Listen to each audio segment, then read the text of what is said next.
আসসালামু আলাইকুম। আমি এমএস ইদ্রিস। আমি নিজের আবিষ্কৃত লেন্স দিয়ে ক্ষুদ্র বস্তু ছবি তুলি।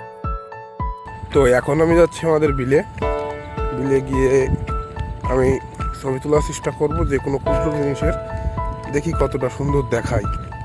এখানে কোনো নির্দিষ্ট কোনো জিনিস নেই, আপনার ক্ষুদ্র জগৎটা এমন যেখানে আপনি যা ছবি তুলবেন না কেন সেটা অনেক সুন্দর দেখাবে। এখন যে পোকাটি আপনারা স্ক্রিনে দেখতে পাচ্ছেন, এই পোকাটির ভিডিও করবো, চলুন দেখা যাক কেমন হয়।